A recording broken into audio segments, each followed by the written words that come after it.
Last time on Fully Vetted. Now it's got Lingenfelter custom ground heads. So I drove it out on the C6 version of the calibration. I drove it back with the C7 version. In this episode, Steve Collins' 2015 C7 ZO6.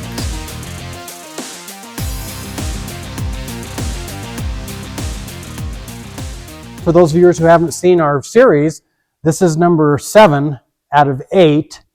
And if you haven't seen those videos, by all means, go back and take a look at those videos.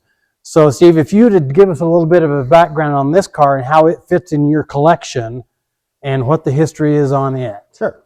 This is a 2015 Corvette ZO6. I ordered it from the factory and from Murdoch Chevrolet up there in Bountiful. I ordered it with the 3LT package, which is all the extras inside, and I got the racing seats in it.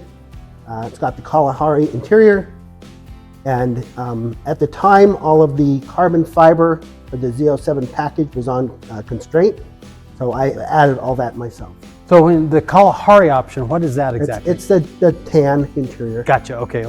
So, and it's a ZO6. So tell us about what the base ZO6 was like from the manufacturer. The base ZO6 had a little tiny Whipple supercharger on it. It was 650 horsepower from the factory, and that's to the block, right? Not to the back tires. It was a pretty potent car. I mean, it's a very nice car. And this is Night Race Blue. They only did few in this color.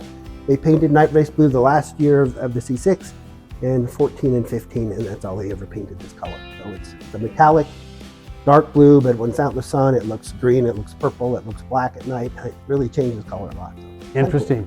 So what modifications have you made to this car? I have modified the crap out of this car. Okay. When I first got it, I wanted it to be a 1,000 horsepower car. So I took it to one of the local builders here, and we did top end stuff. We put a bigger supercharger on it, an Edelbrock supercharger. It was one of the first ones made for this car because the 15 is the first year of the ZO6. Very early supercharger. It had a few bugs in it, but we got those all worked out. We have American Racing headers, exhaust, the 2-inch exhaust all the way back. We went to Lingenfelter and got the heads, custom heads done for it, and all of the lifters and everything, you know, that whole valve train is all redone by Lingenfelter. After a while, I drove it for a couple of years that way, and then it developed a tick in the motor. So I took it in, and we found that we broke one of the piston rings internally. We pulled all that out, and so now everything in the motor is titanium. It's got a much bigger cam than it had, has all titanium pistons and rods and rings and everything.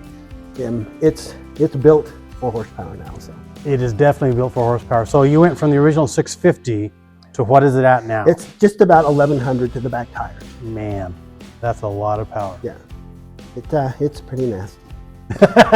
You'll hear it later when we start with that. 2015, you say, right? Yeah. Okay, so was this the first year for the ZO6 in this generation? Yes. Okay, perfect. And the interior with that Kalahari, it is beautiful just from what I can see right here in the window. We'll take a tour of that here in just a minute. Are the rims original on it as well too? Yes, the original, and I ordered the Jake logo hub center caps from the Corvette Racing. But that was a factory option you could get. So I've got both sets, the one with the C7 logo and then the Jake Racing ones. So out of all the cars that you own, is this the only one you've built? It's the only one I've modified a little bit on the other ones that we've either talked about or we will talk about. So, but this is definitely the most I've done on any Corvette. So this would be the most powerful one you've got sitting in the garage here. That's pretty awesome. Yeah, it's the most powerful car I've ever owned. It's scary. Imagine. It's scary. Is it really? Yeah. Yeah. The C7 body is definitely one of my favorites as well too.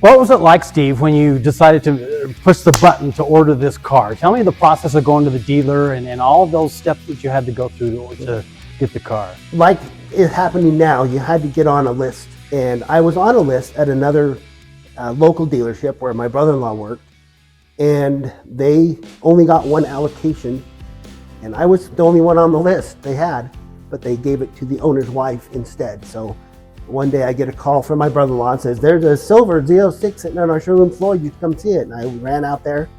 Is this my allocation? Yeah, it was. And so I did not get the car. So now I've been on that list for 3 years, and I didn't have any allocation now. So I went online, I called hundreds of dealers.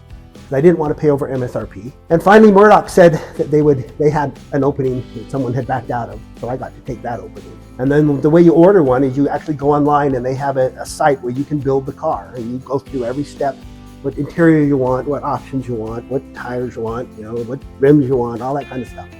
So I did all that and booked it and got it ready to go. And it took probably about, from the time I ordered it till the time they said it was ready to be delivered, about 4 months probably. Now it's much longer wait. But so 4 months went. They have different numbers, and when it gets to a certain number, it means all your parts are in the house, and it's can be on the assembly line. Then it actually goes to the assembly line. You get another code. It's called the 3200 code, and then once that's on, then it will be built within a week or so, right? Once it's in that stage. So that's kind of how it goes. Then you wait for it to be done, and then it sits in their lot, right, till they get the trucking company to come in, and they only have one company that delivers all the Corvettes from Bowling Green all around the country. But you can turn on the OnStar, and you can follow it across the country. It comes on. Mine came on a train. They're not training too many of them anymore. I don't think they're even doing that anymore. I know it's all truck, but mine came on a train, and then it ends up in some little lot at the train station, and then a truck picks that up and took it to Murdoch. Now, when Murdoch, I told them I didn't want them to prep it. I wanted to be there. I didn't want them to wash it. I didn't want them to scratch it. They did, though. So they called me and told me it was available for pickup, and they were supposed to call me and tell me when it was there and I could come get it, and I was just going to open up the window so I could drive it home. Because I wanted to take it to my detail guy and have it buffed perfectly and put the expel on it and all that kind of stuff. So that was kind of a disappointment to see they had washed it and taken all of the wrap off the inside and everything for me. Especially after you requested that. Yeah, especially after I begged for it, right? Yeah. So when you picked it up, how many miles did it have on it? I think I got it with 5. 5, nice. And how many miles has it got on it now? I think it's about 3,200. We'll take a look at that here in just a minute. So that's awesome. Something like that. So you got it. It was all ready to go, ready to drive when you got it. Yeah. I mean, did you take it to your detail guy anyway? I first stopped at my friend's house to show them, and then I brought it home, and then I called and made the appointment at my guy to do the work. Nice. So is this the first brand new Corvette you've ever ordered? Yeah. Okay. It's the only one. Yeah, it's the first brand new one I've ever bought. Everything else has been used. Pretty awesome experience, huh? Yeah, it was. I was going to ask if you had it delivered at the Corvette Museum, but obviously you didn't. So yeah. That what option is that? Do you know the number on that one? I know it costs about, I think it's about $7,000. Really? Delivery. Wow. But it's a donation. I'm a lifetime member at the museum. I go there a lot, so on my next one that's coming soon, I may do the delivery there just because it's cool. Because it's an experience, right? Yeah. That's good to hear. Friend of the channel and diehard Corvette enthusiast Steve Kalm makes his 7th appearance on Fully Vetted, and if there's one thing that's clear, it's that his love for Corvettes runs deep, starting from a young age. Steve's journey into the world of Corvettes began as a small boy, inspired by the model his father kept on a shelf. That little piece of American automotive art sparked a lifelong passion that has led Steve to build what is known as an Evolution collection, a stunning lineup of Corvettes that spans the ages. His collection includes some of the most iconic models, a 1954, a 1964, a 1970, a 1990 ZR1, a 2001 ZO6, a 2011 ZR1, and as we have just showcased, his 2015 ZO6. And we can't forget, there's still that C8 waiting for its turn in front of our cameras. What truly sets Steve apart isn't just his collection, but his dedication to the sport and the Corvette community. As a judge with the National Corvette Restorers Society, or NCRS, Steve brings his passion and expertise to the table, helping preserve the integrity and legacy of this iconic brand. He's been a member of the NCRS for 8 years, during which time he has earned a reputation for his keen eye and deep understanding of Corvette history and design. Steve regularly attends local car shows and is eager to share his love of Corvettes, especially with the younger generation. Giving kids the opportunity to sit in his cars and feel the excitement of the Corvette experience, while passing out toy models of Corvettes and watching the excitement on a young child's face. Steve's 2015 ZO6 is a car that perfectly embodies the evolution of Corvette performance and engineering. But this isn't just about specs and speed. It's about what this car represents for Steve. A culmination of a lifelong passion, a dream that started with a model on a shelf and grew into a legacy of American muscle and ingenuity. Thank you for watching, and as always, if you love Corvettes as much as we do, make sure to like, comment, and subscribe to Fully Vetted for more deep dives into the world of Corvette enthusiasts.